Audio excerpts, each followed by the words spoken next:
You have been improving yourself for years. The reading, the refinement, the deliberate attention to how you think and speak and respond. The slow accumulation of better habits, cleaner frameworks, more considered reactions. You have become, by most available measures, a significantly better version of the person you were 5 years ago. And somewhere in the last year, not dramatically, not in a moment you can locate, a question arrived that you have not been able to fully dismiss. Whether the project itself is the problem, not the improvements. The project. There is a specific behavior that people deep inside the self-improvement project perform, so consistently that it has become invisible. They treat the present self as raw material, not as the thing. As the thing in progress, the version before the real version, the draft before the finished form. Every moment of genuine self-presence is slightly infected by the awareness of what the self is supposed to become, and the present self, as it actually is right now, is perpetually experienced as insufficient to be simply inhabited. This is the behavior that has no name in the self-improvement literature, because the self-improvement literature cannot name it without undermining itself.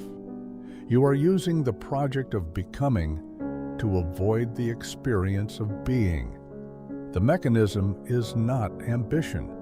Ambition is directed outward toward the world. What is operating here is something more interior and more subtle. The self-improvement project has become a structure that makes it impossible for the present self to be the answer to any question. The present self is always the problem the project is solving. It is never the resolution. And a person who has organized their interior life around the project of self-improvement has, often without noticing, arranged for the question of whether who they already are might be enough to never receive a direct answer, because the project is always in the way, always offering a more acceptable future version as the real subject of that question. What becomes possible when you can see this, not as a reason to stop improving, but as the specific shape of what the project has been avoiding, is the beginning of the only question the project cannot ask on your behalf. What if the answer were already here? That question is not comfortable. It is what this script is pointing toward.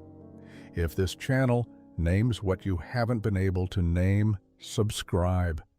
It reaches the people who need it through the people who found it.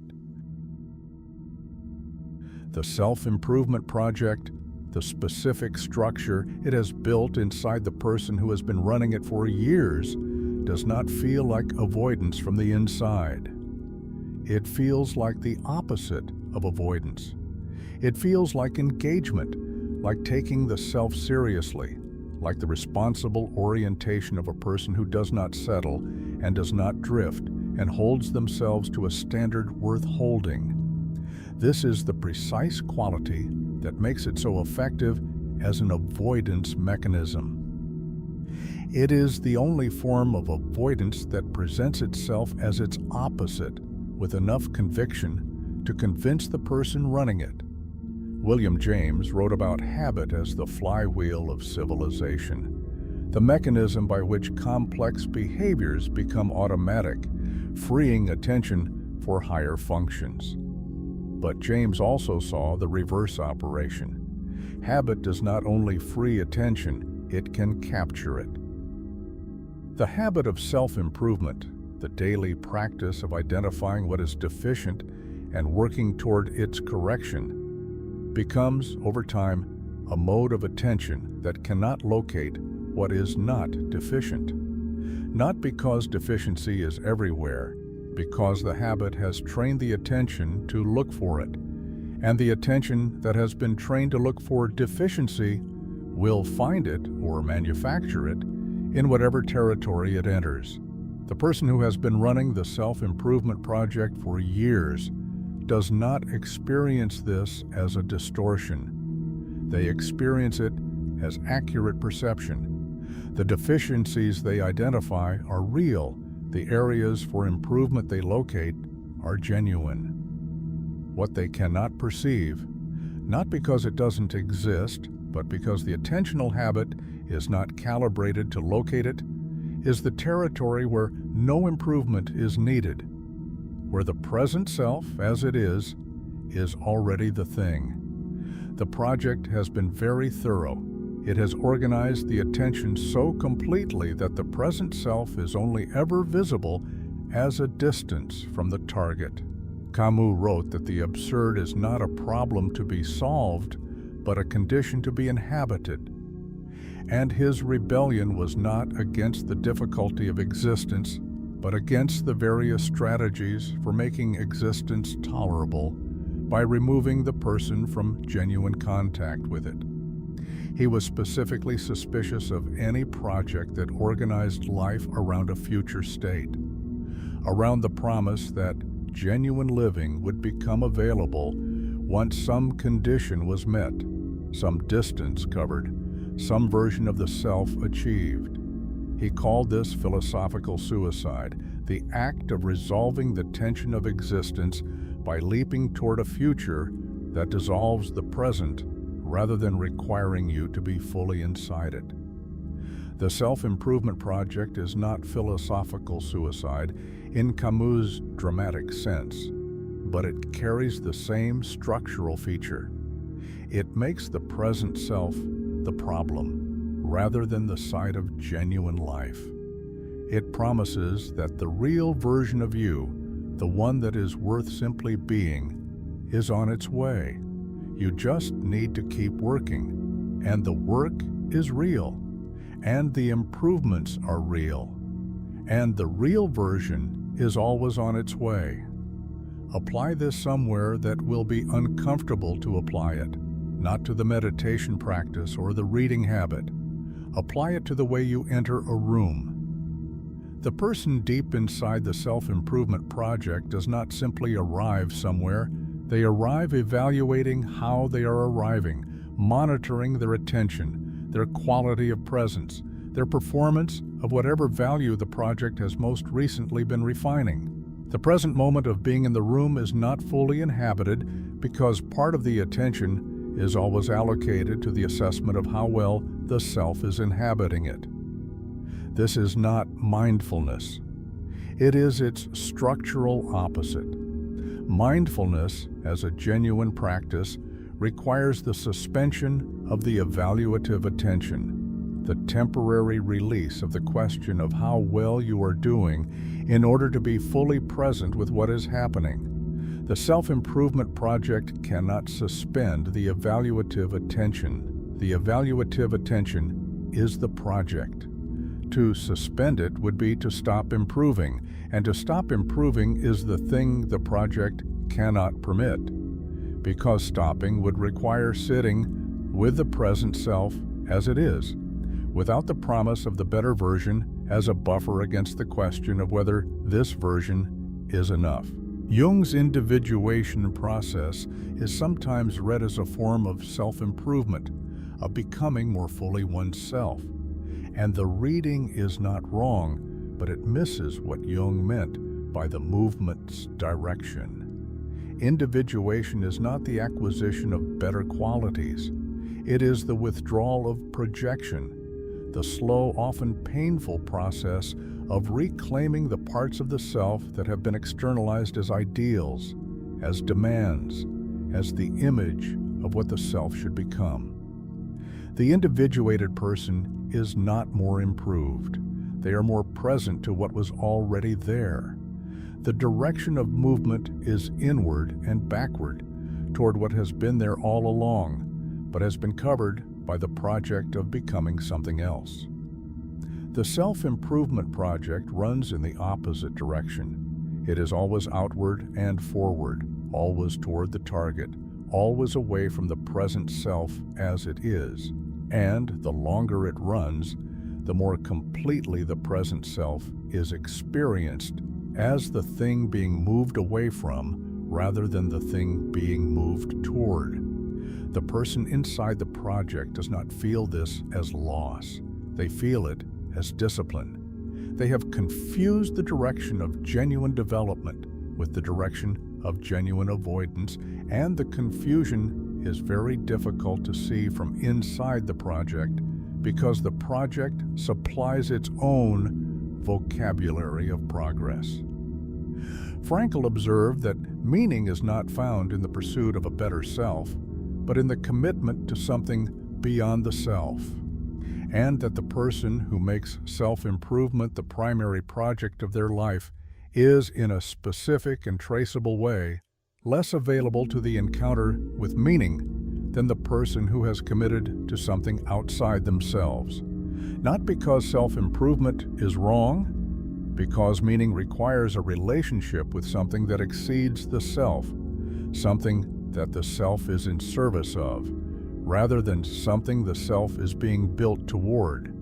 The person inside the self-improvement project has made the self the primary object of their attention and investment. The self is the project. The project is the self. And the specific poverty this produces is not the absence of progress. The progress is real, but the progressive narrowing of the relationship with anything that is not the self. The world becomes the context in which the self-improvement project takes place, rather than the thing the self is genuinely in relationship with. This is the paradox at the center of the project. The more seriously you take the work of becoming a better self, the more completely the self becomes the entire content of your inner life, and the less available you are to the encounter with what is genuinely outside it. Now here is where the expected answer arrives and fails. The expected answer is balance. Improvement is fine as long as you also practice acceptance.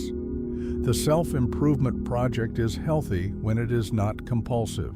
This is the answer the project gives to the question of when it becomes avoidance, and it is inadequate for a specific reason. It assumes that the person running the project can simply add acceptance to its existing structure, as though acceptance were another skill to be acquired and practiced, another domain in which improvement is possible. The person inside the self-improvement project will immediately begin improving at acceptance. They will track their acceptance practice. They will note their failures to accept the present self. They will develop a more refined acceptance, a more thoroughgoing presence, a better quality of non-judgment. They will improve at being present. And the project will continue. What the project cannot do is stop, not through a decision, not through a practice, not through the addition of acceptance as a new module. The project is not a choice the person is making. It is a structure that has organized the relationship between the self and itself, organized it so thoroughly that the alternative, which is simply being the present self without the project's ongoing assessment, does not present itself as a coherent option. It presents itself as stagnation, as giving up, as the thing the project exists to prevent. Nietzsche's will to power, genuinely understood not as dominance, but as the drive toward the full expression of what one actually is, has a specific implication for the self-improvement project that most readings miss. The will to power is not the will to become something different. It is the will to become more fully what one already is, to develop and express the actual nature rather than the ideal nature, the genuine capacities rather than the socially rewarded ones.